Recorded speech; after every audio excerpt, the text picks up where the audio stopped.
Fala galera, sejam todos muito bem-vindos a mais um episódio do Triângulo Nerd Podcast. Aqui quem vos fala é o Rafa e hoje estou aqui para apresentar mais um Pitaco, um quadro aqui do programa onde apenas um dos integrantes da bancada vem dar sua opinião sobre alguma produção audiovisual para vocês. Hoje falarei com spoilers do mais recente lançamento da Marvel nos cinemas, intitulado As Marvels. Sem mais delongas, vamos lá! Eu acredito que não seja novidade pra ninguém que a Marvel tem desagradado muito o público nos últimos anos, onde, mesmo com algumas bilheterias ultrapassando os 800 milhões de dólares, como no caso de Doutor Estranho 2, Guardiões 3, Pantera Negra 2, a recepção, por muitas vezes, ela é apática ou pelo menos ela é menos entusiasmada do que costumava ser.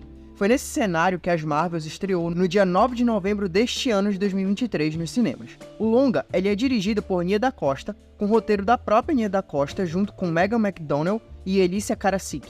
Tem no elenco Brie Larson, Iman Vellani, Teyonah Parris, Samuel L. Jackson e outros. No longa, ao terem seus poderes entrelaçados, fazendo com que troquem de lugar entre si quando os usam, Capitã Marvel, Miss Marvel e Monica Rambeau precisam trabalhar juntas para resolver esse problema, enquanto tentam impedir a ameaça de Dar-Benn, uma Kree que busca restaurar seu planeta natal destruído por uma guerra civil usando de métodos nada pacíficos.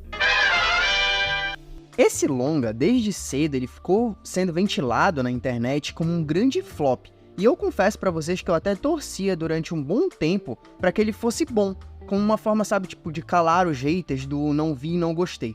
Só que, infelizmente, eu acabei quebrando a cara. É completamente horrível? Eu não achei não, pra ser sincero. Mas eu vou falar aqui pra vocês que eu entendo aqueles que veem o filme dessa maneira. Pra mim, o que mais joga contra o filme é a montagem. Misericórdia, gente, na moral. O quanto esse filme é picotado, sério, assim, não tá no gibi, velho. Eu fico com pena, inclusive, da pobre alma que teve que assinar a montagem dessa jossa aqui. E isso já é perceptível no início do filme, com cenas que elas parecem estar forçando a dinâmica de troca de lugar. E assim, essa dinâmica ela é legal por si só, sabe? Só que em certos momentos ela fica confusa e estranha com as transições abruptas e cenas que claramente foram cortadas no meio, atravancando o acompanhamento do que acontece e o entendimento da situação. No decorrer do filme, a montagem ela até melhora nesse sentido, só que a gente consegue perceber as lacunas que existem ali, que ficaram, né? E principalmente a falta de espaço que a vilã e as próprias protagonistas têm para serem desenvolvidas. Existe uma máxima que aponta que no Oscar, um bom indicativo de quem ganhará o prêmio de melhor filme é ver quem vai levar o prêmio de melhor montagem. Isso não é à toa porque, assim, a montagem, ela se relaciona com tempo de desenvolvimento, construção espacial, entendimento de lutas quando elas existem, dinâmica de cena, ritmo do filme e, basicamente, todo e qualquer aspecto relacionado a um filme. E aqui, assim, isso é muito claro, gente, na moral. Porque a gente consegue sentir a montagem ruim atrapalhando outros aspectos do longa. Só que os pontos ruins, pra mim, eles não param por aí. O filme, ele parece ignorar completamente a existência de invasão secreta. E eu prefiro, assim, pra ser bem sincero, nem entrar nos pormenores, porque senão eu vou me irritar. Mas o resquício de avanço que houve lá, no que diz respeito ao entendimento da situação dos Skrulls, da jornada do Nick Fury e até do acréscimo de personagens é inexistente aqui. Inclusive, a participação do Nick Fury aqui funciona pela lógica construída até o momento no MCU, que basicamente exigia a presença dele pela relação com a Capitã Marvel, com os Skrulls e etc. Mas eu confesso que o bichinho, coitado, ele fica basicamente sem utilidade. Não é de todo ruim, porque pra mim é sempre um prazer acompanhar o Samuel L. Jackson interpretando esse personagem no qual, nesse momento aqui, ele já se apossou, né? Os dois são basicamente uma coisa só. O tom do filme, ele é mais voltado pra comédia e aventura. E nesse caso, o que parece brigar pra se encaixar aqui é a história teoricamente mais densa da pretensa vilã. A parte cômica funciona, tipo, metade das vezes, mas também traz a cena mais constrangedora que vi esse ano nos cinemas, com a Capitã Marvel dançando com o personagem do Park Seo-joon. Só consigo lamentar pelos fãs do ator, que teve uma participação tão broxante aqui no MCU. Já a vilã, coitada, ela até se esforça, mas eu confesso que não ajuda, nada ajuda ela muito não, porque o figurino não ajuda a criar uma figura imponente, a montagem parece cortar metade do desenvolvimento dela, e o roteiro, ele cria uma justificativa muito plausível para suas ações, só que assim, tudo, absolutamente tudo relacionado à resolução do arco dela é só, sei lá, velho, nada a ver. Eu não sei colocar em palavras melhores até, pra explicar o como a resolução dela é ruim. E, assim, apesar das justificativas dela serem muito plausíveis e, até certo ponto, eu ter ficado do lado dela em diversas coisas, se alguém conseguir me explicar como cacetes uma guerra civil pode secar oceanos e exaurir o sol, por favor, me avise, porque pra mim isso não faz o menor sentido. Mas apesar de tudo isso que eu disse,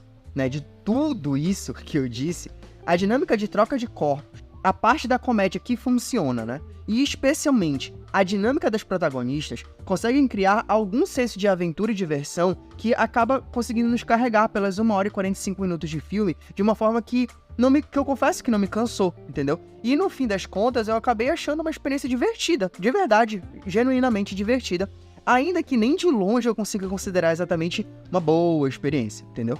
Essa dinâmica, ela só não é melhor, né, das personagens, porque basicamente toda a interação e desenvolvimento que traz um peso emocional maior, uma maior profundidade para as mesmas, ele é realizado porcamente. Claramente porque ele tá apressado, o que pra mim é muito triste porque tinham coisas ali que podiam ser trabalhadas. Quanto à comédia, a cena que eu gostaria de destacar, e muita gente reclamou, mas que eu achei, assim, de uma sátira, que eu não vou dizer que é genial, mas muito bem sacada, é a cena dos gatinhos, entre aspas, né? Inclusive colocar ali uma coisa que eu não percebi na hora, mas eu fiquei sabendo depois e tornou a cena ainda mais legal. Uma música de Cats. Cara, isso assim, foi muito legal, eu me diverti muito com essa cena, eu confesso, mas eu entendo genuinamente aquelas pessoas que odiaram a cena. Em relação ao CGI, que a gente costuma tá criticando tanto aqui, né, principalmente nos filmes da Marvel, mas em diversas produções hoje em dia, pra mim tava super decente. Aliás, finalmente, né? As cenas de ação eu também gostei. Eu confesso que a dinâmica da troca entre elas é muito bem-vinda, e ela cria um caos onde se destaca a direção de Nia Costa, que cria as cenas enérgicas e com uma dinâmica de câmera diferente do lugar comum, que acabou me empolgando. Eu destaco também a atuação da Iman Vellani como Miss Marvel. Sério, gente, essa menina, ela precisa de uma produção melhor onde ela possa brilhar com essa personagem, porque eu acho que ela merece, e infelizmente a série da Miss Marvel e esse filme aqui de As Marvels acabam não fazendo jus à qualidade que ela traz para o personagem, porque ela é muito carismática e ela acaba construindo uma personagem extremamente carismática com uma família que também é muito legal, tem uma dinâmica muito bacana, ainda que em certos pontos, por exemplo, aqui nesse filme, acabe passando um pouquinho da conta, talvez, a presença deles ali no filme. Falando das cenas pós-créditos agora, galera.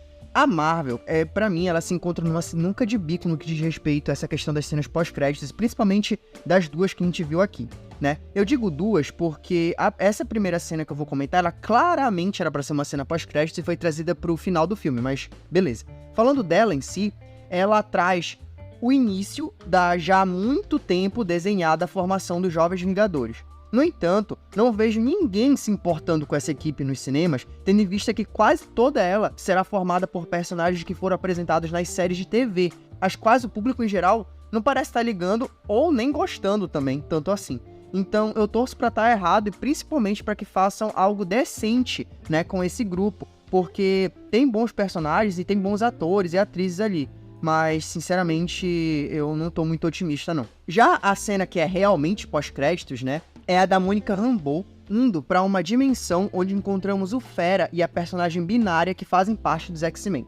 Pra vermos como as coisas estão tão tristes pra Marvel, né, que assim, pelo menos na minha bolha, as pessoas simplesmente não parecem ter se importado com a inserção dos X-Men, sabe, nesse universo, sendo que quando a Marvel adquiriu a Fox, cara, basicamente era só o que se falava, né, pô, Quarteto Fantástico, mas principalmente os X-Men vão vir pro universo do MCU, nos cinemas, que foda e tal, e assim, cara, eu jurava que essa cena poderia criar um puta burburinho. Eu confesso que quando eu vi a cena, né, quando rolou a cena nos cinemas, eu dei uma riada assim na cadeira, coloquei a mão na cabeça, porque eu não esperava que os X-Men eles fossem inseridos nesse momento aqui no MCU. Então foi uma grande surpresa pra mim, eu confesso.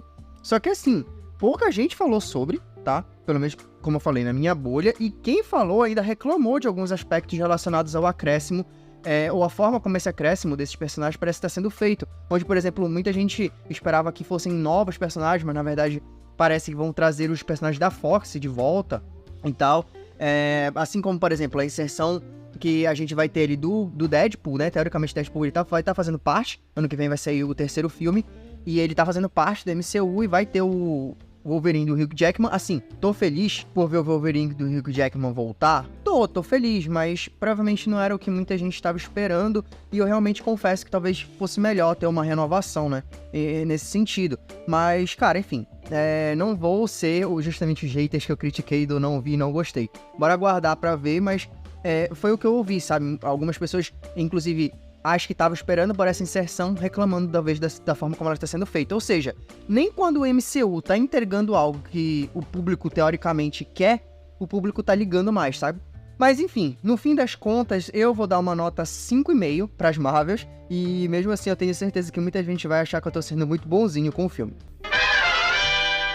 Então é isso, galera, mais um episódio do Triângulo Nerd Podcast vai chegando ao seu final. Muito obrigado para todos que me acompanharam até aqui o final desse episódio. Não esqueçam de curtir, compartilhar e comentar o nosso conteúdo, dependendo de onde você está nos ouvindo. Estamos disponíveis aí no Spotify, no Amazon Music, no Google Podcasts, no Castbox. Estamos disponíveis também no YouTube, ainda sem vídeo, mas em breve eu garanto pra vocês que vamos tentar resolver essa situação aí pra vocês, beleza? Fiquem ligados aí que também estamos no Instagram, onde nós avisamos quando vai sair episódios novos e tal.